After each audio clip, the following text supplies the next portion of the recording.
Olá! Que bom ter a sua companhia aqui nessa nossa reflexão. Olá a todos. Hoje a gente celebra, olha, três amigos muito, muito queridos de Jesus: Marta, Maria e Lázaro. Sim, uma família especial. E o mais bonito na história deles, para mim, é a simplicidade, sabe?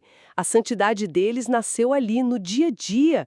Eles transformaram a casa deles, lá em Betânia, num lugar especial, um refúgio mesmo, de amizade, de fé e de acolhimento para o próprio mestre. É uma imagem muito forte para nós, né? É um convite. A liturgia hoje meio que nos chama para olhar para essa casa, para a vida deles e encontrar ali, quem sabe, ecos do amor de Deus, daquela confiança que nasce até mesmo na dor e daquela busca que é de todos nós, né? Pelo equilíbrio entre o fazer e o ser, o serviço e a escuta. A amizade deles com Jesus, ela ilumina muito a nossa própria caminhada. Com certeza. E falando em amor, vamos começar com a primeira carta de São João. Ela vai direto ao ponto, né? Vai sim. Caríssimos, amemo-nos uns aos outros, porque o amor vem de Deus. E tem uma frase ainda mais, uau, Deus é amor. Não é só que Deus tem amor, ele é amor. É a essência dele. E olha, a origem desse amor que a gente experimenta ou que a gente tenta viver. É fundamental entender isso. Nós amamos porque Deus nos amou primeiro. Ah, isso muda tudo. Muda, né? Reconhecer isso faz com que o nosso amor pelos outros não seja só um esforço nosso que começa do zero, sabe? Mas é uma resposta. É como se fosse um transbordamento do amor que a gente recebeu primeiro. Então, viver a paciência, o perdão no dia a dia. A acolhida. Isso, tudo isso vira um sinal de que Deus realmente vive na gente.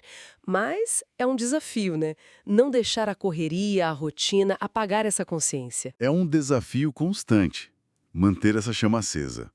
E como fazer isso na prática? Talvez o convite hoje seja, sei lá, identificar uma pessoa, uma situação onde a gente possa ser esse pequeno reflexo do amor que a gente recebeu. Uma palavra, Uma escuta mais atenta, talvez. Um gesto de gentileza que ninguém espera. sim, gestos que tornam visível o invisível, né? Isso me lembra o Salmo 33. É um hino de confiança total. Bendirei o Senhor Deus em todo o tempo. Que força tem isso, mesmo quando as coisas não tão fáceis. Exato. O salmista insiste que Deus ouve o clamor dos humildes, que ele é refúgio seguro, e ele até desafia a gente, né? Provai e vede quão suave é o Senhor. Provar e ver. Gosto disso. É um convite à experiência. E essa confiança, me parece, era o pilar lá da casa de Betânia. Eles passaram pela doença, pela perda do Lázaro. A dor estava lá, era real, era profunda. Exatamente. E o fascinante, para mim, é isso.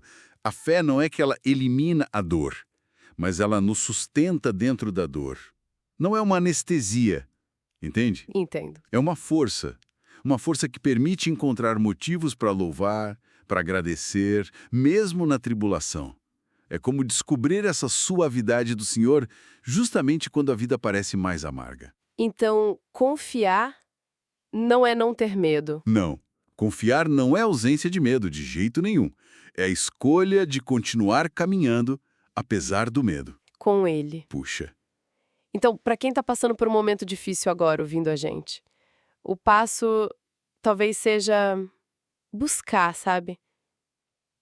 Ativamente.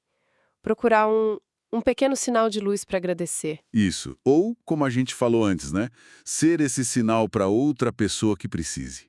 A confiança vai se fortalecendo assim, na prática, no cuidado um com o outro. No cuidado mútuo.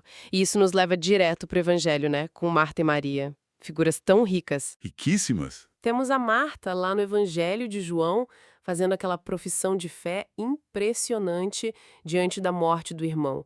Sim, Senhor, eu creio firmemente que tu és o Messias, o Filho de Deus.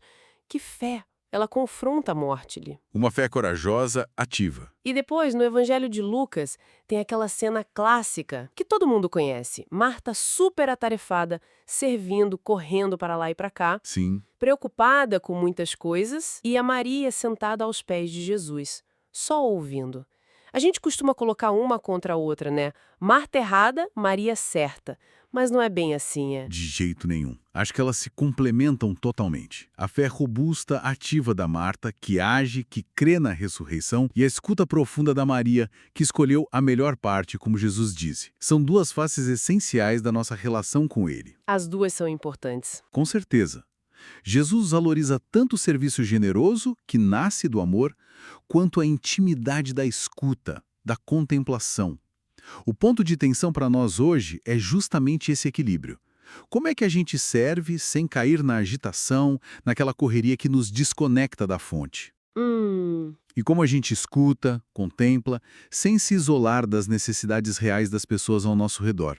É o desafio de integrar a Marta e a Maria que existem dentro de cada um de nós, né? Exatamente. Talvez uma prática simples seja começar o dia com um pequeno momento de escuta, de silêncio, de conexão com o essencial, para que a ação que vem depois, o trabalho, o cuidado com a família, as tarefas, seja realmente fruto desse encontro interior.